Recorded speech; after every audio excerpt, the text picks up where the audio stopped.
Break के बाद स्वागत है आप सभी का और इसी के साथ ही एक बार फिर से नजर डाल लेते हैं आज की सुर्खियों पर। हेडलाइंस पावर्ड बाय के न्यूज साप्ताहिक समाचार पत्र जो रखे आपको आगे।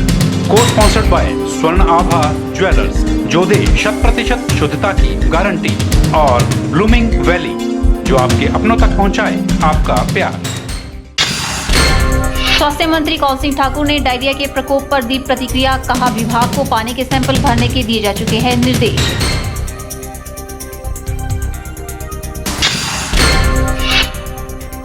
हमीरपुर के लिए रेल बजट को भाजपा का चुनावी स्टंट करार दिया हमीरपुर ब्लॉक कांग्रेस ने, बोले इस बार भी कांग्रेस सत्ता में आकर जीत का लहराएगी परचम। उबड़ खाबड़ मैदान में खेला जा रहा है राष्ट्रीय खेल हॉकी, अंतर्राष्ट्रीय स्तर के महोत्सव में राष्ट्रीय खेल के लिए मैदान का नहीं उचित बंदोबस्त।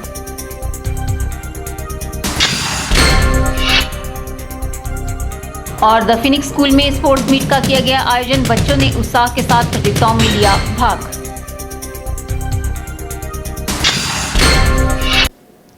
गांधी भवन परिसर में एनएसयूआई के कार्यकर्ताओं द्वारा जिला इकाई की बैठक का आयोजन किया गया। बैठक की अध्यक्षता जिला अध्यक्ष अमित चंभाल ने की। बैठक संबंधी जानकारी देते हुए जिला अध्यक्ष ने बताया कि बैठक को आयोजित करने का उद्देश्य महाविद्यालय में छात्रों को पेश आ रही समस्याओं के निवारण करने व अन्य कई मुद्दों को लेकर था।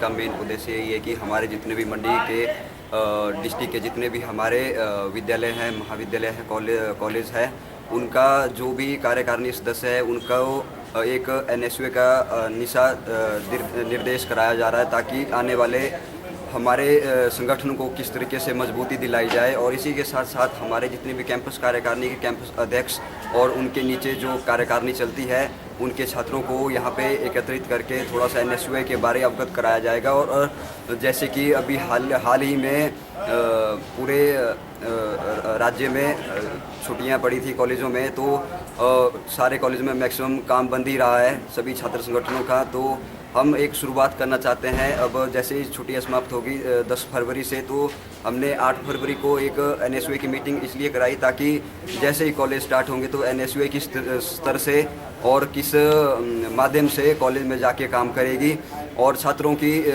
समस्याओं से अवगत होंगे और उनके समस्याओं को समाधान करेंगे। और इसके साथ साथ एनएसयूआई एक मुहिम चलाएगी ताकि जो भी हमारे छात्रों को समस्या आ रही हैं उनसे रूबरू होके हम आगे अपने बड़े स्तर पे या राज्य स्तर पे उसको अवगत कराएंगे ताकि हमारे छात्रों की जो समस्या है उसको दूर कर सके।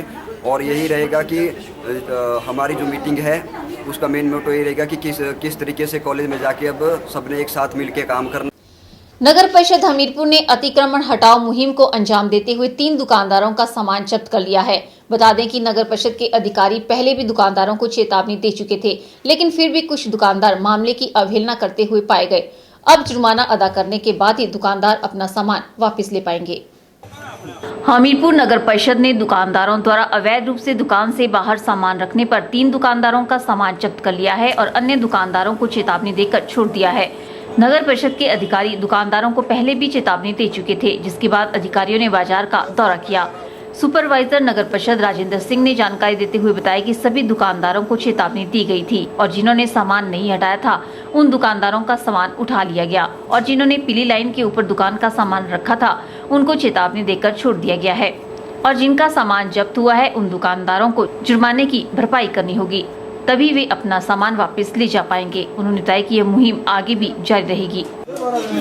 बाजार में अतिक्रमण को लेकर बार बार से चेतावनी दी जा रही है, परंतु कुछ लोग जो है इसके बावजूद बिल्कुल नहीं मान रहे थे, उन पर ही स्पेशल कार्रवाई की गई। जैसे भोटा चौक में 2 बूथों वाले हैं, एक प्यारेलाल है और सुरेंद्र कुमार है और केश कुमार, जिसने जो बिना परमिशन से सब्जी लगाई थी उसको उठा लिया गया है। तो फाइन तो अभी ऑफिस में ले जा रहे हैं, गाड़ी में सामान ले जा रहे हैं, तो उसके बाद प्रतिक्रिया ये आते हैं तो एप्लीकेशन देना पड़ेगी इनको कार्यकारी अधिकारी को, उसके बाद फाइन तो पड़ेगा ही पड़ता है। के चैनल के लिए हमीरपुर से नवनीत बत्ता की रिपोर्ट। बुधवार को द फिनिक्स स्कूल द्वारा स्पोर्ट्स मीट का आयोजन किया गया, जिसमें स्कूल के बच्चों ने बढ़ चढ़कर भाग लिया। द फिनिक्स स्कूल हर वर्ष स्पोर्ट्स मीट का आयोजन करता है ताकि बच्चों को अपनी प्रतिभा दिखाने का अवसर मिल सके और बच्चे शिक्षा के साथ साथ खेलकूद में अपनी भागीदारी बढ़ा सके। बुधवार को बहना स्थित द फिनिक्स स्कूल में 2 दिवसीय स्पोर्ट्स मीट का शुभारंभ किया गया, जिसमें विभिन्न प्रकार की खेलों का आयोजन किया गया। प्रतियोगिताओं में नर्सरी से लेकर 10वीं तक की कक्षा में पढ़ने वाले विद्यार्थियों ने भाग लिया और अपनी प्रतिभा के जौहर दिखाए। स्कूल प्रधानाचार्य राकेश कुमार ने बताया कि जूनियर विंग के लिए स्पोर्ट्स मीट में 20 metre race, 50 metre race, frog race व अन्य कई प्रतियोगिताएं रखी गई हैं। वहीं सीनियर वर्ग के लिए फुटबॉल, कबड्डी, बास्केटबॉल के साथ अन्य विभिन्न प्रकार की प्रतियोगिताओं का आयोजन किया गया है। All the students, they are participating in their particular games with great enthusiasm and sport. You know that sports and games, they have their unique place in our life. As they will not provide us a healthy environment, but intellectuality also. And for a successful person, the sports and games, they have their own importance. As you know that our players, especially from the rural areas, they have their great advantage at national level and international level sports. They have the great source of inspiration for others also, especially our women sports personalities and many filmmakers. They have made movies on their lives and struggles which they have faced to get that achievement at the top zenith. वहीं बच्चे भी sports meet में उत्साह के साथ भाग लेते हुए नजर आए। बच्चों का कहना है कि शिक्षा के साथ साथ खेलकूद भी विद्यार्थियों के जीवन का एक हिस्सा है, जिसमें सभी बच्चों को अपनी भागीदारी सुनिश्चित करवाने की आवश्यकता है। As we all know that studies plays an important part in our life, but also sports also plays an important part in our life. There are many sports and games that are badminton, shot put, race, etc. And all students are enjoying these games, and they are also making competition with each other in many fields. Some of the games like race, many people are enjoying that so much and also participating enough to compete with others. And many other games like badminton, shot put, long jump, high jump, etc. are playing an important role in our day-to-day life, and we enjoy these games very much. On 8 August, 8 February, and I am participating in race, 200 meter race, 100 meter race, long jump, high jump, shot put throw, and in relay also. There is also basketball match on 9 February, and it was all about games, and the nursery and plant class are also very excited about their games. Our games are held on tomorrow. We have to participate on tomorrow for games. निश्चित तौर पर स्कूलों में इस तरह के आयोजन होते रहने चाहिए ताकि बच्चे पढ़ाई के साथ साथ खेलकूद गतिविधियों का हिस्सा भी बन सके और अपनी प्रतिभा का जौहर दिखा सके। कैमरा पर्सन युगल के साथ ब्यूरो रिपोर्ट के चैनल मंडी। सस्ते राशन की दुकानों में 25 फरवरी के बाद 2 महीनों का दाल का कोटा कार्ड धारकों को मिलेगा। सिविल सप्लाई कॉर्पोरेशन ने इसको लेकर तैयारी शुरू कर दी है। स्टॉक आने के बाद इसे सभी दुकानों में आवंटित किया जाएगा। मसूर की दाल और सरसों तेल का भी 2 महीने का कोटा एक साथ वितरित किया जाएगा। दिसंबर और जनवरी महीने में तीनों चीजों की सप्लाई नहीं हो सकी थी। कुछ जगह पुराना स्टॉक बचा होने की वजह से लोगों को ये चीजें जरूर मिल गई थी। फिलहाल दालों और सरसों के तेल के अलावा नवंबर, दिसंबर और जनवरी महीने का नमक भी महीने के अंत तक दुकानों पर पहुंच जाएगा। नमक भी लोगों को सस्ती दरों पर उपलब्ध होगा। सप्लाई को लेकर देरी की वजह से शेड्यूल में कुछ गड़बड़ी हुई थी। अब मार्च महीने से सस्ता राशन लोगों को समय से मिलेगा। इसके लिए प्रयास किए जा रहे हैं। राजमा के लिए टेंडर किए जा चुके हैं। अधिकारियों को निर्देश दिए गए हैं कि वे समय से टेंडर प्रक्रिया पूरी कर सामान राशन की दुकानों तक पहुंचा दें। ब्यूरो रिपोर्ट के चैनल।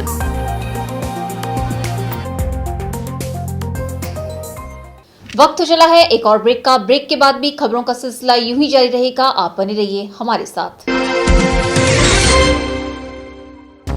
गुप्ता शॉल एम्पोरियम, जहां आप पाएंगे बेहतरीन व उच्च क्वालिटी की शॉल की विस्तृत वैरायटी।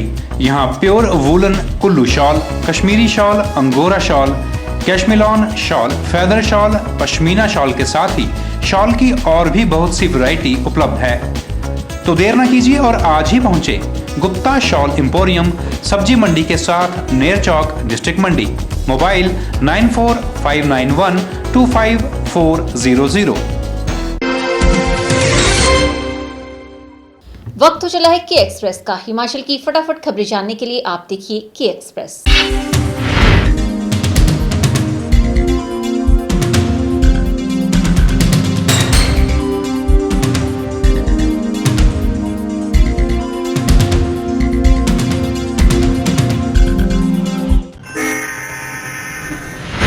वर्ष 2016 में मनाए गए अंतर्राष्ट्रीय शिवरात्रि महोत्सव का 17.5 लाख का कर्ज मंडी जिला प्रशासन पे है और इस कर्ज को इस वर्ष पूरा करने का प्रयास होने वाला है।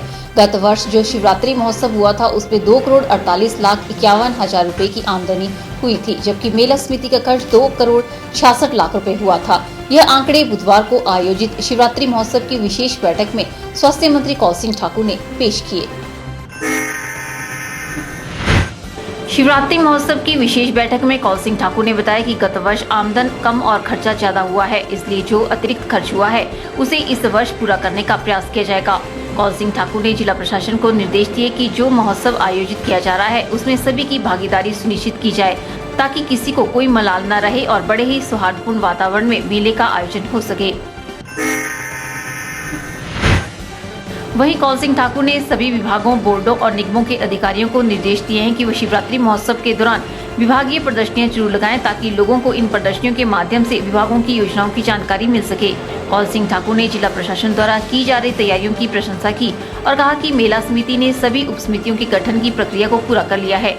वहीं कौल सिंह ठाकुर ने सांस्कृतिक आयोजन उप समिति को निर्देश दिए कि वे सांस्कृतिक संध्याओं में स्थानीय कलाकारों को अधिक तरजीह दे ताकि उन्हें भी अपनी प्रतिभा दिखाने का मौका मिल सके। बैठक में नगर परिषद मंडी की अध्यक्षा नीलम शर्मा, पार्षद एवं पूर्व नगर परिषद अध्यक्ष पुष्पराज, पुलिस अधीक्षक प्रेम ठाकुर, अतिरिक्त जिला दंडाधिकारी विवेक चंदेल, सहायक आयुक्त पूजा चौहान सहित मेला समिति के सरकारी व गैर सरकारी सदस्य मौजूद रहे। प्रदेश के स्वास्थ्य मंत्री कौल सिंह ठाकुर ने मंडी जिला की ग्राम पंचायत स्यांच के 3 गांव और हमीरपुर जिला के टिल्लू गांव में फैले डायरिया के प्रकोप को लेकर कहा कि गांव में डायरिया के फैलने की जांच पड़ताल करने के लिए स्वास्थ्य विभाग की टीम भेज दी गई है और साथ ही आईपीएच विभाग को भी पानी के सैंपल भरने के निर्देश दे दिए गए हैं। उन्होंने कहा कि मामले की पूरी तरीके से जाँच पड़ताल की जा रही है। मंडी जिला की ग्राम पंचायत स्यांच के 3 गांव और हमीरपुर जिला के टिल्लू गांव में फैले डायरिया के प्रकोप पर प्रदेश के स्वास्थ्य मंत्री कौल सिंह ठाकुर ने अपनी प्रतिक्रिया दी है। मंडी में कौल सिंह ठाकुर ने बताया कि दोनों स्थानों पर अब हालात काबू में है और मरीजों का उपचार किया जा रहा है। उन्होंने बताया कि गांव में डायरिया के फैलने की जांच पड़ताल करने के लिए स्वास्थ्य विभाग की टीमें भेज दी गई हैं और साथ ही आईपीएच विभाग को भी पानी के सैंपल भरने के निर्देश दे दिए गए हैं। कौल सिंह ठाकुर ने बताया कि पानी की खराबी के कारण डायरिया फैलता है और गर्मियों में इसका अधिक प्रभाव देखने को मिलता है, लेकिन फिर भी पूरे मामले पर गंभीरता दिखाई जा रही है और इसकी पूरी तरीके से जांच पड़ताल की जा रही है। कौल सिंह ठाकुर ने बताया कि मरीजों को दवाइयां बांटी जा चुकी हैं और हॉस्पिटल में भर्ती मरीजों का उपचार जारी है। कौल सिंह के अनुसार अब डायरिया काफी हद तक कंट्रोल हो चुका है। उन्होंने लोगों से अपील की है कि वे पानी को उबालकर पिएं और खान पान का विशेष ध्यान रखें। स्वास्थ्य मंत्री कौल सिंह ठाकुर ने बुधवार को क्षेत्रीय अस्पताल मंडी में संशोधित क्षय रोग नियंत्रण कार्यक्रम के अंतर्गत मंडी तथा कुल्लू जिला के क्षय रोग पर्यवेक्षकों के लिए 2 पहिया वाहन प्रदान किए तथा उन्हें हरी झंडी दिखाकर रवाना किया। मंडी जिला को 10 तथा कुल्लू जिला के लिए 4 2 पहिया वाहन उपलब्ध करवाए गए हैं। स्वास्थ्य मंत्री कौल सिंह ठाकुर ने मंडी तथा कुल्लू जिला के क्षय रोग पर्यवेक्षकों के लिए 2 पहिया वाहन प्रदान किए तथा उन्हें हरी झंडी दिखाकर रवाना किया। इस अवसर पर उन्होंने कहा कि हिमाचल प्रदेश में क्षय रोग के नियंत्रण में पूरे देश के मुकाबले बेहतर कार्य हो रहा है।